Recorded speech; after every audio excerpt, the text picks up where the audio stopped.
Okay, let's continue with our tutorial question.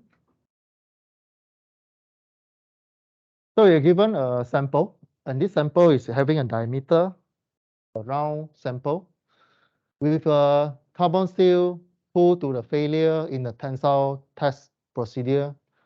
The diameter of the sample was so and so at the fracture surface. Calculate the percentage reduction in the area of the sample. Right? So are you able to find the percentage reduction of area of sample? Right? So area equal to pi r square or pi d square divided by 4. You take before minus final divided by initial area times 100.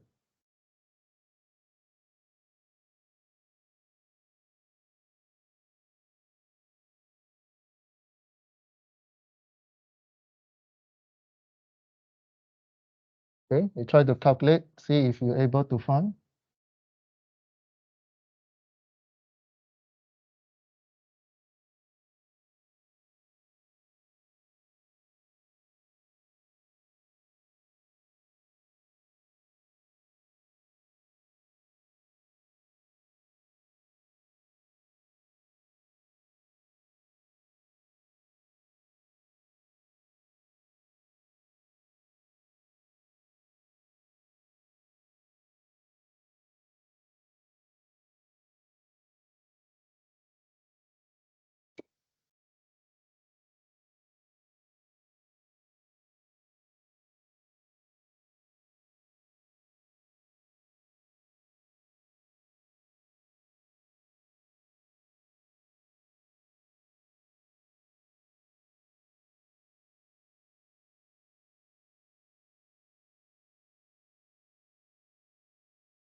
What's the answer?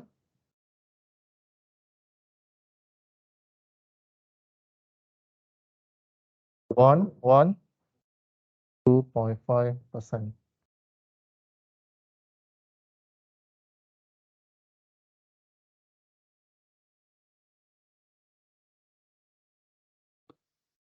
Oh, this one is a material code.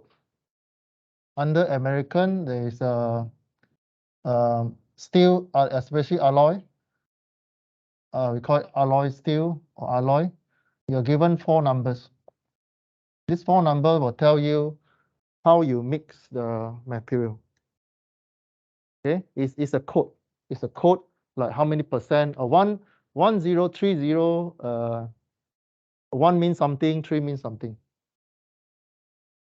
So you can refer, you can just Google like 1013 carbon steel composition. Then it will give you the percentage of carbon, iron, how many percent, maybe some other additive and so on. It's a code, right? It's a code. Right, so the formula that we use is initial area minus final area divided by initial area by 100%. Right. So area minus A final divided A original. So if you simplify the equation, the first one, AO divided AO, you get 1 minus AF divided by AO. So you calculate, you'll get 53%. It's not 112.5, huh? So where is the error? Square. Oh, then you should get negative one. You should not get negative reduction. You should not get negative value. You should get a positive value. Yeah, the final is 0.5. No, the final is 8.7. Original is 12.7. Okay. A is 53%. Right. So the next one is modulus of resilience, or capital U sub R, resilience. Modulus of resilience, it deal with energy. Okay, it deal with energy just before the yielding, just before it yield, before it behave plastic behavior, right? So this energy is fully recovered once the load is removed, meaning it still fall below elastic region. So this property determined by calculating the area under the linear elastic portion of the tensile graph. Where is the elastic region? Here. You have a straight line with an straight line, but this graph, to find under the graph, can you see a triangular? If you draw this line down, can you see area under the graph? You're seeing triangular. What is the formula for triangular? Half times base times height, right? So half times base times height. What's your base? Strain. What is your height? Is your stress, modulus Young. Sorry, your stress, sorry. Huh? So the formula that I highlight on the screen here, the red color reason, is half stress and strain.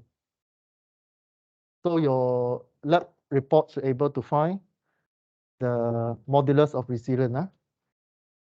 You plot the graph, then you find area under the graph of your tensile testing. You should able to find modulus of resilience. So this tell you the energy absorbed by the loaded material before it yield. So this value, it just tell you that what amount of energy that you should supply, or what is the maximum energy that you should supply to the material before it behave in plastic region. Okay. So if you do the calculation for the dimension, the unit will be joule over meter cube or Newton meter over meter, right? So how you get that one? How you get that value? Or Newton over meter squared, right? So Newton meter is joule.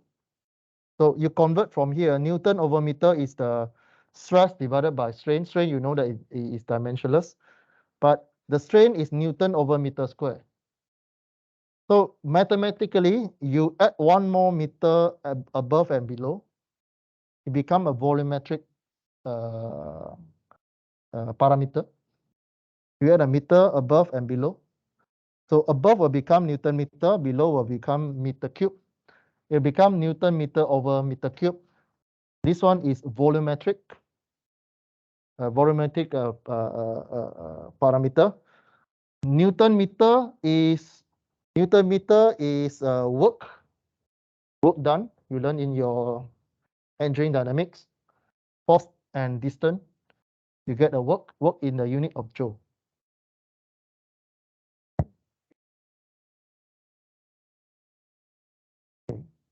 So you can rewrite the half stress strain in the strain and modulus form. You convert strain using Hooke's law. Again, Hooke's law is very important in chapter 6. What is Hooke's law again? Stress equal E strain. You write this one again now, it's a free marks. So you write, in this case, you rewrite the modulus of resilience, E equal to stress divided by modulus Young. So you have U and U, you have U square, U stress square divided by E. Okay.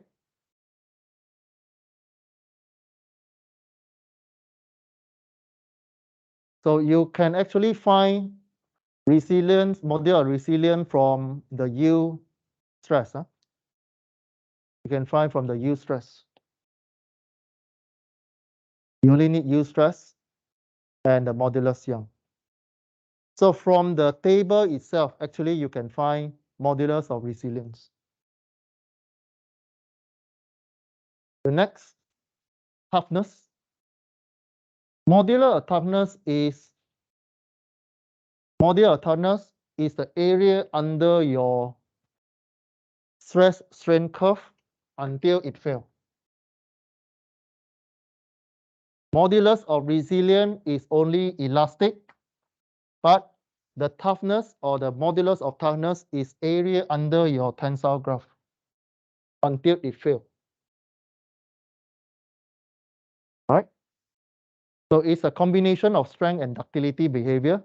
Are you able to calculate the area under the graph, like what I simply show you here? You should be able to find, right? So it's a triangular plus a trapezium or square plus another rectangular. And then this area is a curve form. Curve form, you can convert this one in a quadratic equation with a base straight line. You should be able to find quadratic area. You should be able to find, right? So if you don't know, go back to your mathematics lecturer, ask lecturer how to find area under quadratic curve. Go and ask how to find area under quadratic curve. Okay, so this is you can see it's a curve lah. So you assume this one as a quadratic curve. Right.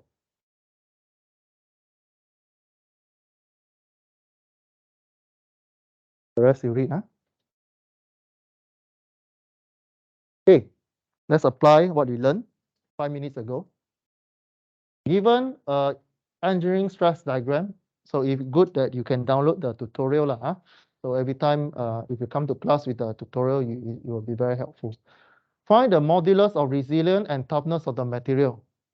So if you are given this graph, right? Then how you find? Modulus of resilience is where? Is the elastic line and then area under this line. So give you the answer. So actually it's same. So I just pull the answer for you, right? So the U point is 550. I will just go there and why this line? Because this line onwards is plastic behavior already. I find the last dot of the straight line. This line here, second dot here is no longer meet the straight line behavior. So I choose the end of the straight line here. Then I use my ruler, draw a straight line.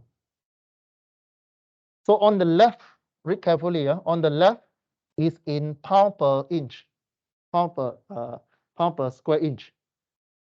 On the right is your megapascal. We are using unit SI.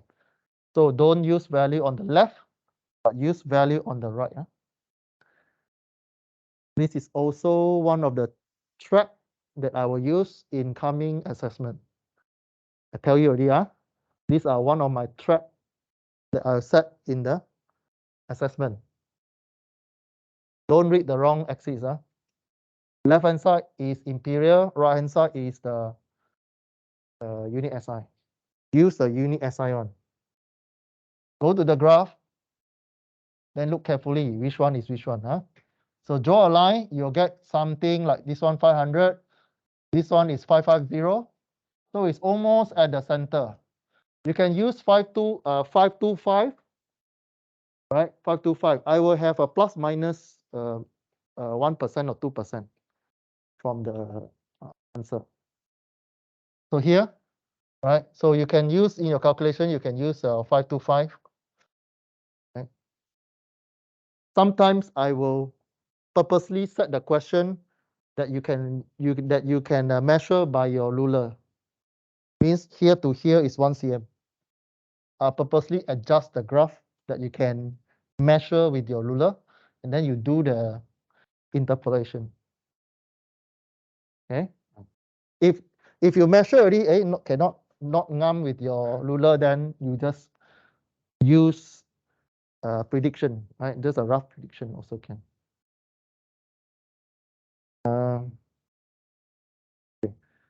Then this one, it will tell you how many strain here. This strain is called U strain because we are using the last point of the elastic region. This value will tell you the U strain. Okay, so from the tensile graph, you can find the U stress and U strain. This is the U stress. Of course, you can do the how many percent.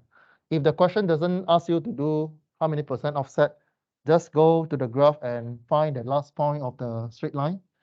Pick that point as your U point. Okay, 0.2% only apply in your lab report. Okay, okay. Okay, I should remove this one. I can remove this one in my slides. Okay, so the answer is very direct. So the resilience is 1.12 10 power 6 Pascal. Toughness is area under the curve. Yeah. This one also need to copy and no need lah. Only need to capture the concept. How you find the resilience? Resilience is under the elastic line. Then the toughness is all area under the graph until it fails. Okay. Then the toughness one is I calculate perform calculation roughly 46 megapascal, roughly. Okay, roughly.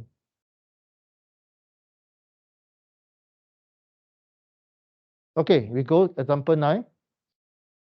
So you begin a graph like this. So read the graph. On the left, you have stress in megapascal. On the right, you have stress in PSI. So read carefully the axis. Sometimes you use left-hand side, sometimes you use right-hand side. Bottom X is strain. What happened to the middle? Middle is additional information of this region. Is a magnification until it U. It gives you the U point, 250. Okay. Then straight away, it gives you the tensile strength here, maximum point. From the graph, it asks you, and this one is for the brass specimen. Can you determine the modulus of elasticity from the graph? Here. How you do? You pick this point, move to here. This is PSI. We use the 200 megapascal, then go down. You will read something here. Read the one on the top, not bottom. Read this one because this one refer to here. So 200 is still meet the straight line. Or you can use 100 also can. 100 move down. Or 200 move down. So you get your stress and strain. Stress y divided by x, you get your E or modulus Young. Okay, so I enlarge this one you should see in your tutorial question. So this one very clear. If you move 200, you move down is about 0.002. Okay. So pick any point. I pick 1 point 1 point there. This one is 150 and something there, right? So it gives you roughly like 100 or 100 gigapascal. Okay, 100 gigapascal. Okay, you pick any point as long as it's along the straight line. It's just a reference answer. Okay. Then you compare it to the standard table that normally you see at the back of your question paper. You check, this is what? Modulus elasticity. So on the left-hand side, 100, you predict lah, which one? Is either copper or is titanium? You have two. Either copper or titanium. Right? Oh, sorry, this is brass. Brass, sorry. The question give you brass. Okay. Yeah, your final exam will be how I expect you to answer like what I answered just now. I won't mention him. I just give you the specimen. I remove the brass word.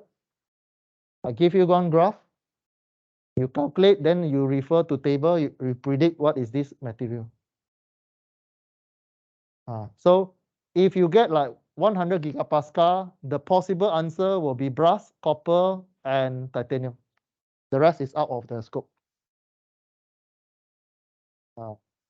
Then the answer will add on more information to confirm Poisson ratio. 3 candidates, right? You calculate Poisson ratio, and then it narrow down. Either it's brass or copper or titanium. So you see brass, copper, titanium, their Poisson ratio is the same also. Then what is different? Shear modulus is different. Shear modulus, what is shear modulus equation? Is your G. What is G? Your shear stress, G and gamma. So again, this is force divided by area. This is a shear strain that will give you some value here. So if you're given shear strain, then you're able to identify whether it's a brass, copper, or titanium from the shear modulus different value here. Okay. Yield strength offset 2%. So here already done it for you. Is this one, huh? So already in the graph, they already give you 2% already. What I mean by 002? So 0.02 is here. Extend out left, you'll get one value there. Okay. Of course, this is not a good graph lah. Not a good graph, but roughly there. C, maximum load that can sustain by the cylindrical specimen having original diameter so and so. What is the maximum load? Tensile strength. Use tensile strength, this one. What is tensile strength? You move to the left and it tell you maximum load that can sustain. So from this point, you move to the left is your stress. Recall what is the definition of stress? Force divided by area. You are given original diameter, you can calculate area. Force, you extract from the graph. Okay, I mean the stress you extract from the graph, you can find the force. Okay, so in this case, I show you. So you calculate based on the formula, stress equal to force divided area, you rearrange, you get force equal to stress area. Remember to change the unit into unit SI. Right. Force you get from this equation. Then D, the change in length of specimen original length is given 250 that is subject to a tensile stress 345 megapascal. It asks you the change of length. So the change of length is L, delta L. Then you are given stress. Then you think, what are the equations that you can use? You only have a few, less than 10 equations, right? So you have length, you have tensile stress. So straight away use Hooke's law. Hooke's law, stress equal to E strain. Then recall what is the stress equation. Stress force divided by area. You're given the stress is given. So straight away use stress. E, here you're giving you the brass, right? So from the table, you have your E already. So you can find your strain, right? So from the graph, the stress is 345 here, 345 around here, 350 here. You extend down, you find your strain. So there's a value roughly 0.7 or 0.6. Okay.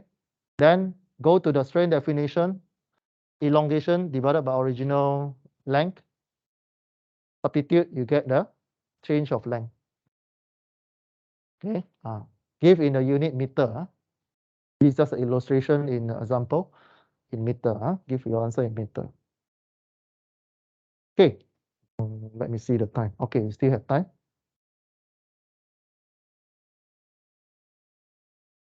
Next is your analysis skill. Let's say you're given a different type of graph. So can you extract information from that graph or not? For example, this graph.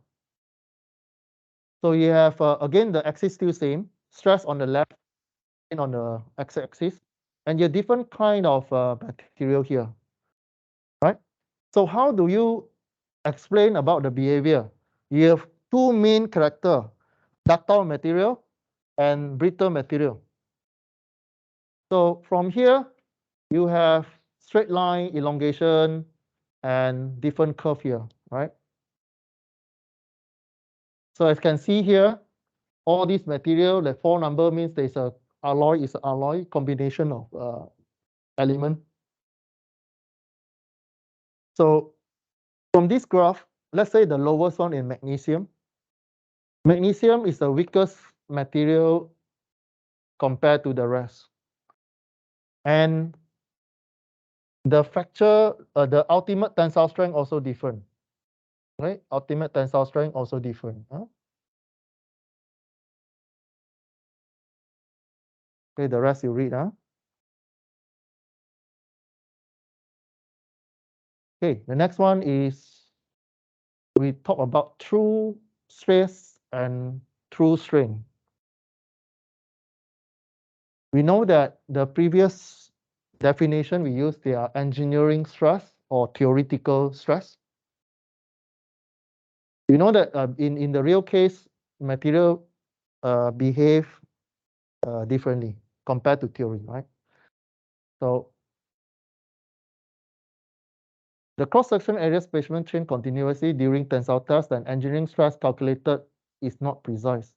So the engineering stress is calculated until a certain value only. Then what happened to the realistic one, the blue line? The blue line will continue to extend in some material.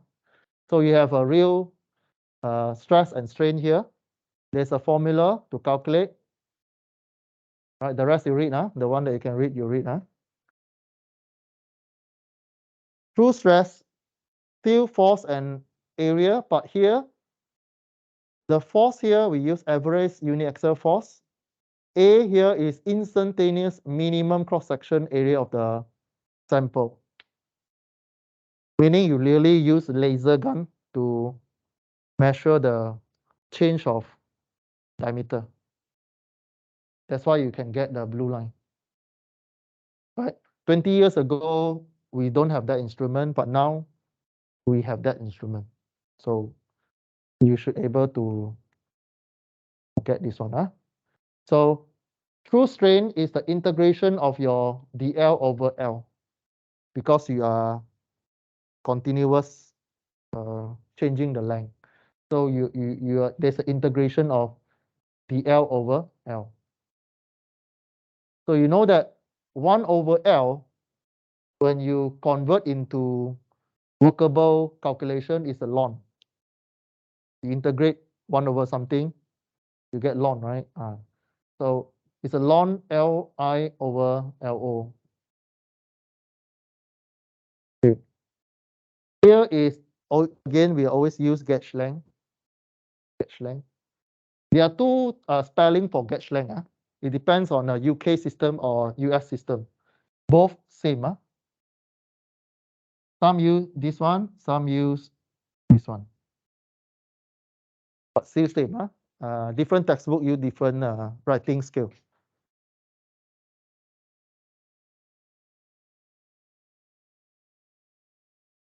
So if assume constant volume of the gauge length,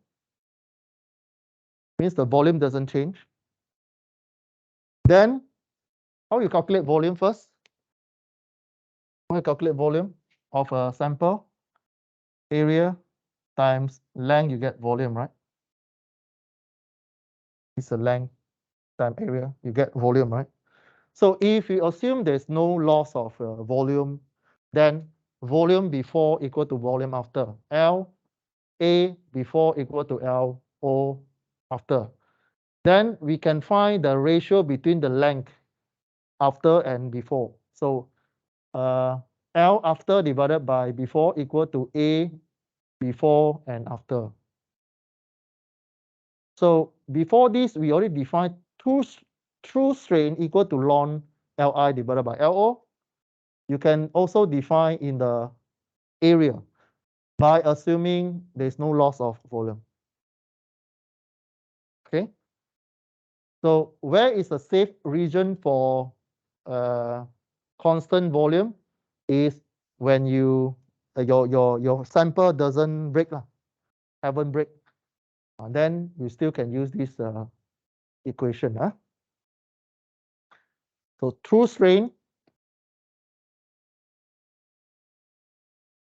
equal to ln Li Lo or area.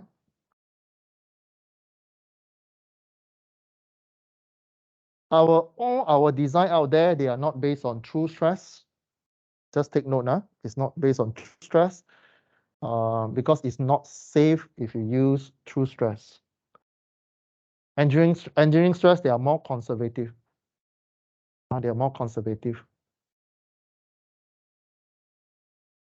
So that's why we use offset in our calculation to get the engineering stress or strain.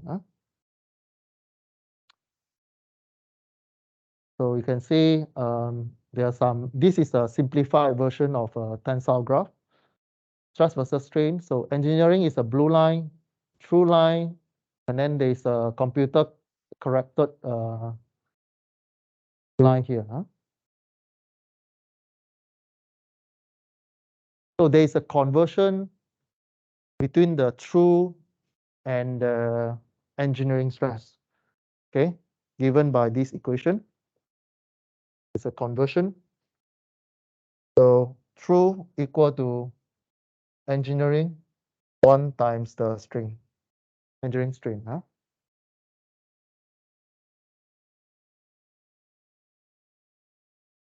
So if you take out the 1,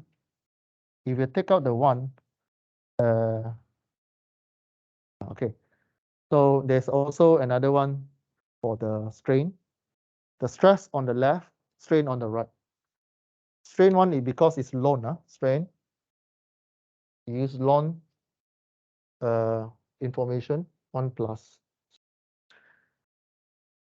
The bracket 1 is still the same, 1 plus the strain. 1 plus the strain on the only the strain, the true strain you use ln value. Okay. These two information, these two equation won't be given in the assessment. Yeah, it won't be given in the assessment. We assume you know. Okay, you won't be given. So this one, you calculate, then you find the difference between true and engineering stress or percentage error between engineering strain and true strain.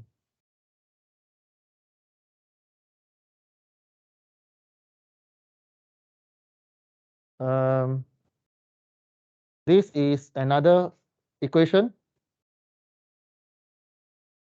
that link between the true stress and true strain. Just now is engineering strain, engineering to true. This one is true to true, but it's in the strain.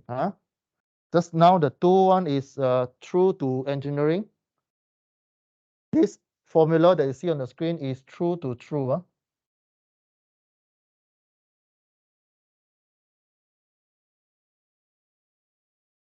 K and N is a constant that will be given if you're being asked to find. Okay. If it's not given, assume 1 for both. Okay, if not given, assume 1 for K and N.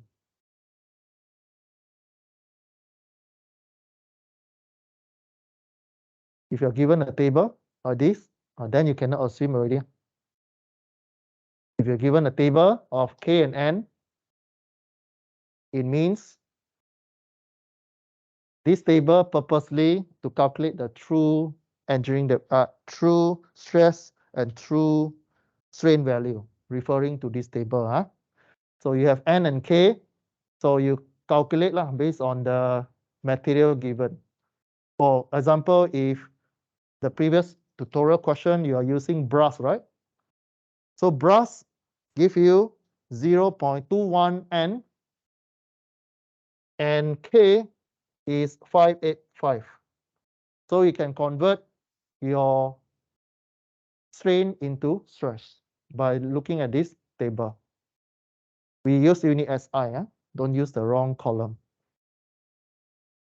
Application, then I think we call it a data. Okay. Example 10. Compare engineering stress and strain with the true test and strain for the tensile stress of low carbon steel having following test value. So low carbon steel, where is the N and K? Low carbon steel, N is 0.21, K is 600. Okay, you need to use this equation and this table. So apply spacement, apply load 7562 Newton, initial spacement diameter 12, diameter spacement under the load changed to 11. Means there's a shrinking of diameter. So you calculate the area before and after, pi r square or pi d square divided by 4. Then assume no volume change. So there's an equation just now. How you calculate volume? Volume is area times length.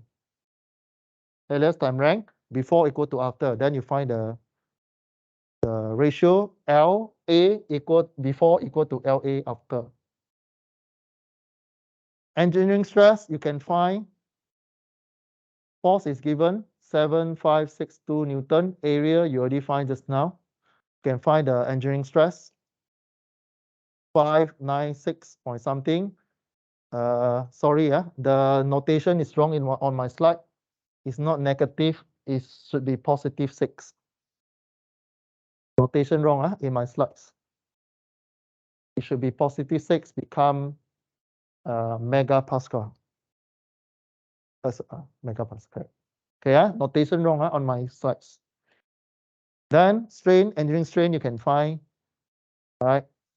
So you can work either total length or area just now by assuming there's no change of volume, right? So although there's no length given here, but you can convert the length into area by assuming there's no change of volume. Okay. So this is a trick, This is a trick for the question. How to find volume, Volume doesn't change. So after, before, same. Then you can convert into this calculation. All right, engineering strain, you get 0.12. Then you have all this value. Find true stress. True stress, you get force divided by initial. You get this one.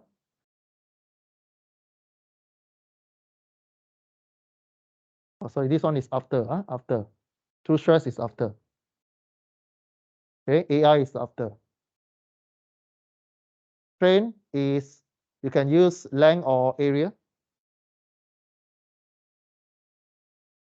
In this case, strain is ln 0.001. Okay, just take note on the true one is focused on final condition. Okay, engineering is before anything happen. So that's why from the workout here, you see the true stress, we use the after the loading. Okay. So then you compare lah. True stress is 6 something. Again, there's a wrong notation on my slides. It should not -6, it should be +6. It should be positive, because divide, it will give you positive. So you compare side by side. Engineering stress 500 something, but true stress is 600 something. Strain 1.2, true strain is 1.1. Okay. Then you compare how many percent. This is how you compare. Okay. Hardness. Let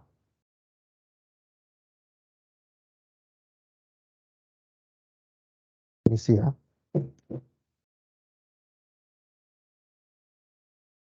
Okay, a few more slides. 5 more slides, then we end our lesson. 5 more slides is part of your experiment also. It's called hardness. Hardness, we use a hardness tester where you use the head here, you punch inside the material and the machine will measure for you. So different materials, same force, will give you different size of indentation. Means the indentation means the mark on the surface. Same force, but if the sample is very soft, then the indentation is very big. Makes sense. If the surface is very hard, no matter how you hit it, the indentation, the mark is very small. So then you compare. There's a measurement on the shadow or the images. So these are the indentation. When you do lab report, read these slides before the lab session. Read this one. There are calculation on the graph. So if you are using brittle means the indentation you are using round indentation, means the head is round. Then you punch in, you get a circle shape on the surface. If you use viscous V, diamond head, you go down, you'll get square. No matter how you do, you'll still get a square shape. Cope is a pyramid shape. You'll get this shape lah. Then Rockwell is a very famous one. You have a diamond cone, you still get a circle, and so on. So they are formula given. The parameter is given. You just substitute inside here. You find the hardness value. But you must specify what test or what standard you use. You cannot use Rockwell and Brinell formula. It's different. Different. Okay. So use this table for your lab report. And this one, you go home and read. Okay, quite direct. Quite direct. Okay, this one is the safety factor. Safety factor 5. Safety factor is a yield divided by work. Before we go, safety factor equal to yield divided by working value. Okay, in this case, it's 5. If your safety factor higher, means you have less usable value. Right? So, for example, a material that can handle 100 Newton. But if your safety factor N is 2, then you can only tell your customer, this station can only support 50 Newton. Okay, so what is safety factor? Safety factor is the design and the operation condition. This is design or perfect case. This is a perfect case. Or ideal.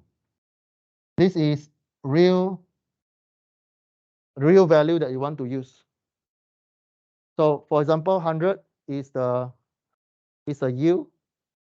or your design, but you want to be safe at factor 2, then you tell customer 50. Okay, so you get 100 divided by 50, you get 2. Yeah, so you read this example, all the answer is there. This is part of your final exam question. You won't same lah, but the idea is there, right? Go ahead and read this one, then we conclude chapter 6.